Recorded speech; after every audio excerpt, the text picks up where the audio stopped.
सोहन नाम का एक गरीब लड़का रहता था। उसके परिवार में उसके साथ उसके बूढ़े माता पिता रहते थे। सोहन का परिवार बहुत ही गरीब था। उनके पास ना तो कोई जमीन थी, नहीं खाने के लिए कोई साधन था। सोहन दिन भर मजदूरी करता और उससे जो कुछ भी कमा पाता उसी से अपने पूरे परिवार का पेट भर लेता। यह देखकर सोहन के माता पिता बहुत दुखी होते। हमारे पास ना अपना घर है और ना ही अपनी कोई जमीन। हमारा बेटा दिन भर दूसरों के खेतों में मजदूरी करता है और उसके बदले भी उसे बहुत कम पैसे मिलते हैं।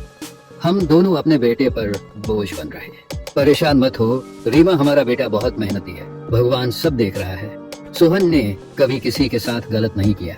वह ईमानदारी से मेहनत करता है। उसने बचपन से बहुत परेशानियां देखी है पर उसने कभी हार नहीं मानी। एक दिन हमारा बेटा भी बहुत धन कमाएगा और उसकी सारी परेशानियां दूर हो जाएंगी। सोहन हमेशा सोचता था कि आज भले ही उसकी किस्मत उसका साथ ना दे रही हो, पर उसे यकीन था कि अगर वह मेहनत करता रहेगा तो एक दिन उसका भाग्य भी बदलेगा और उसकी सारी परेशानियां खत्म हो जाएंगी। एक दिन सोहन लालाराम जमींदार के खेत पर काम कर रहा था। लालाराम पास के एक पेड़ के नीचे बैठा था। सोहन अपने काम में लगा हुआ था।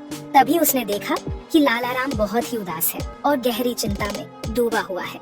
लालाराम को उदास देख मोहन तुरंत लालाराम के पास गया और बोला, क्या हुआ मालिक, आप बहुत उदास लग रहे हैं। मुझे ऐसा लग रहा है जैसे आप किसी गहरी चिंता में हैं। कुछ हुआ है?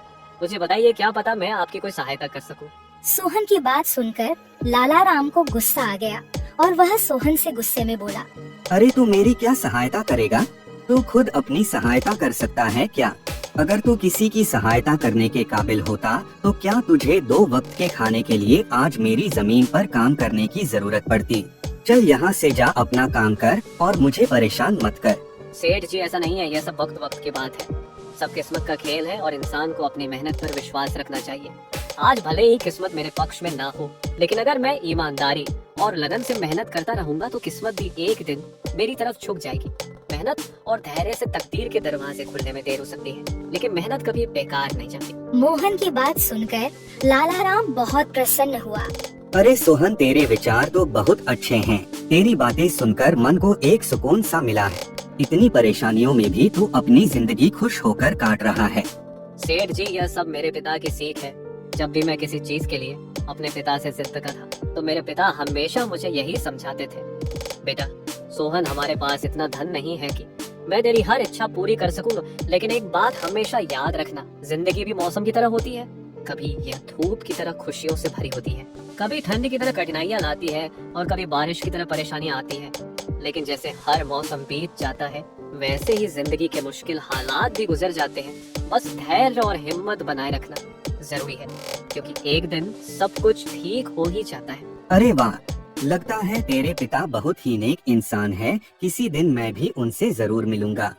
मालिक, क्या हुआ है? आप एक बार मुझे साफ साफ बताइए। क्या पता आपकी परेशानी का कोई हल मिल ही जाए। अरे सोहन, मैं एक बहुत बड़ी परेशानी में फंस गया हूँ। मुझे अपनी परेशानी का कोई भी हल नजर नहीं आ रहा है। सेठ जी, एक बार मुझे बताइए तो क्या पता आपकी परेशानी का कोई हल निकल ही जाए। सोहन, हमारे गांव में मेरे पिता की एक पुश्तैनी जमीन थी जो काफी पीढ़ियों से हमारे पास थी। उस पर मेरा और मेरे भाई का हक है, पर हमारे गांव के ही 2 बाप बेटों ने उस पर कब्जा कर लिया है। मैं पुलिस थाने में केस दर्ज कराने की सोच रहा था, लेकिन गांव के बहुत बड़े लोग उनके साथ हैं। मैं कितनी भी कोशिश कर लूं, लेकिन मैं उन लोगों का कुछ नहीं बिगड़ पाऊंगा। अब तो उन लोगों ने उस जमीन पर खेती भी शुरू कर दी। मेरे पिता की पुश्तैनी जमीन मेरे हाथों से छीनी जा रही है, इसलिए मैं बहुत परेशान हूँ। मुझे समझ नहीं आ रहा मैं अब क्या करूँ। आप सही कह रहे हैं सेठ जी। अगर आप कानून का सहारा लेकर भी अपनी जमीन को वापस लेने की कोशिश करेंगे तो भी आप उनका कुछ नहीं कर पाएंगे। हाँ सोहन, अब तू ही बता मैं अब क्या करूँ। मैं तो सोच सोच कर परेशान हो गया हूँ। मेरी पुश्तैनी जमीन छीनी जा रही है और मैं कुछ भी नहीं कर पा रहा। सोहन ने कुछ देर सोचा और कहा, मालिक, आप चिंता मत कीजिए। हर परेशानी का कोई न कोई हल जरूर होता है। अगर आप चाहे तो एक तरीका है जिससे आप अपनी जमीन वापस पा सकते हैं। अगर ऐसा कोई तरीका है तो जल्दी बताओ सोहन, वह क्या तरीका है?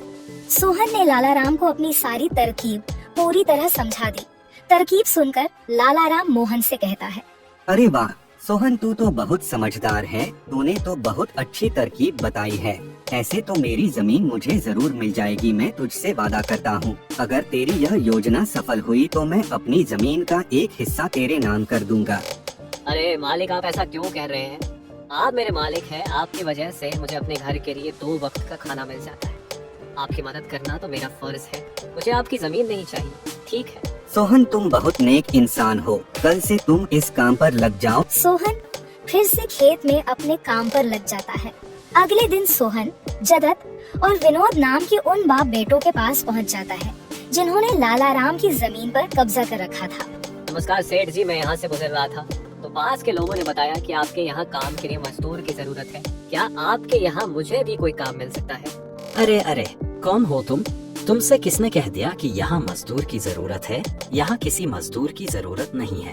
सेठ जी, मैं एक मजदूर हूँ, पास ही के गांव में रहता हूँ, काम की तलाश में इधर उधर भटक रहा हूँ। हर दिन कहीं ना कहीं काम मिल जाता है, बस उसी काम को करके अपना पेट पालता हूँ। कभी खेती कर लेता हूँ तो कभी कोई मजदूरी। यह तो ठीक है, पर हमारे यहाँ फिलहाल कोई काम नहीं है।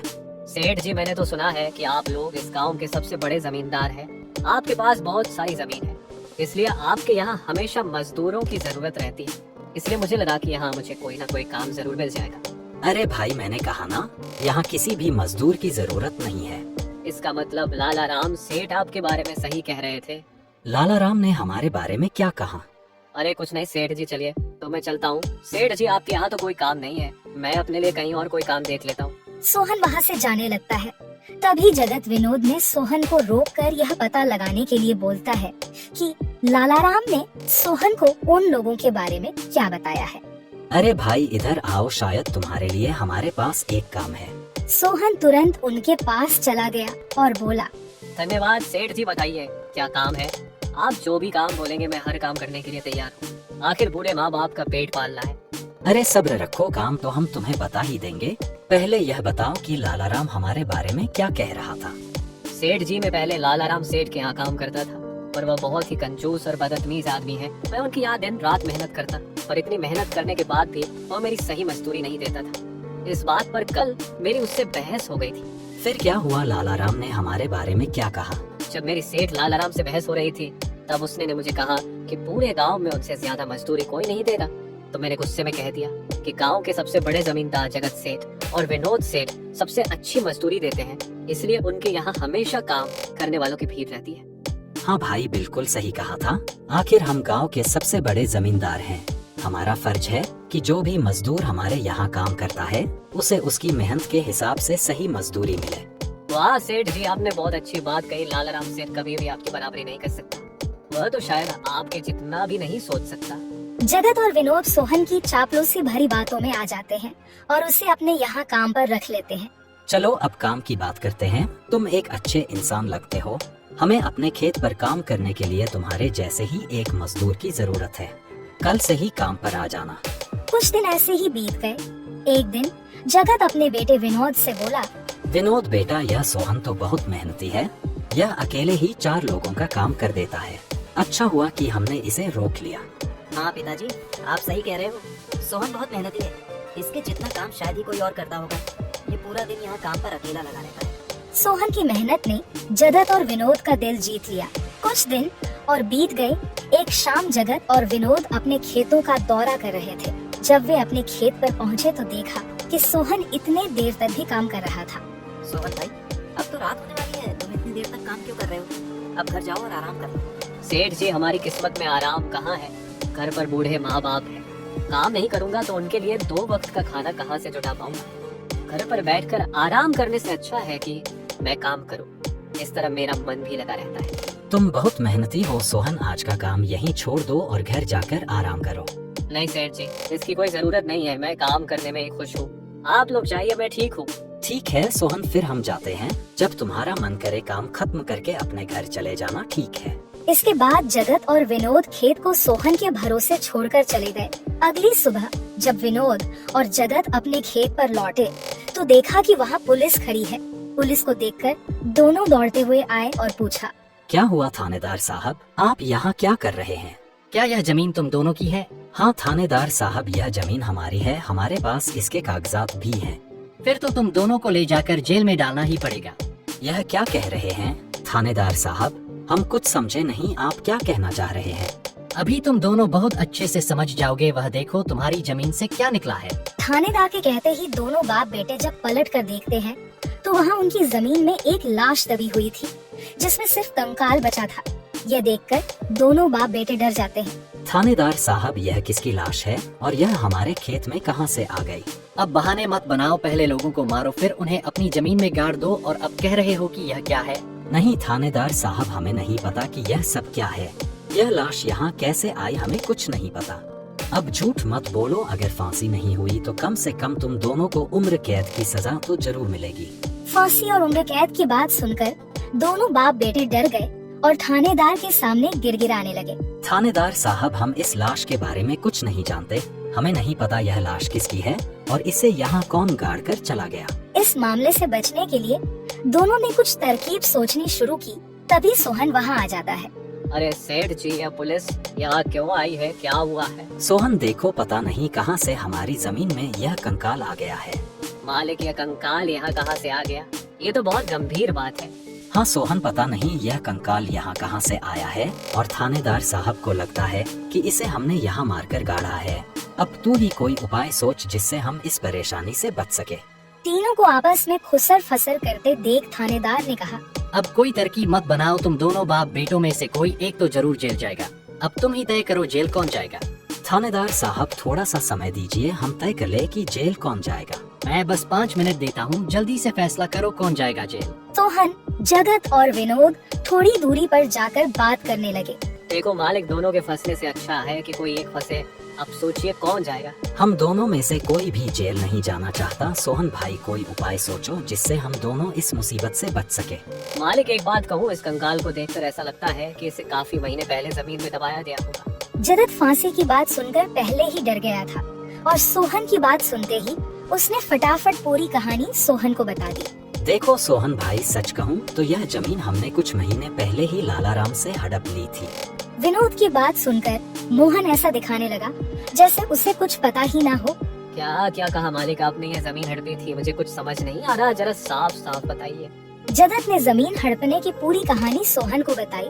पूरी कहानी सुनने के बाद सोहन ने कहा, मालिक, मेरे पास एक तरकीब है जिससे सांप भी मर जाएगा और लाठी भी नहीं टूटेगी। जल्दी बताओ सोहन भाई, क्या तरकीब है?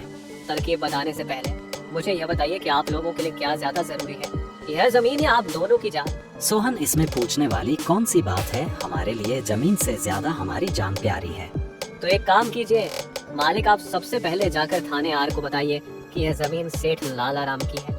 आप उनसे बोलिए कि हमने तो कुछ महीने पहले ही यह जमीन बस काम करने के लिए उनसे ली थी, बाकी का काम मैं संभाल दूंगा। अरे सोहन, लेकिन इससे तो हमारी जमीन हमसे छिन जाएगी, फिर क्या होगा?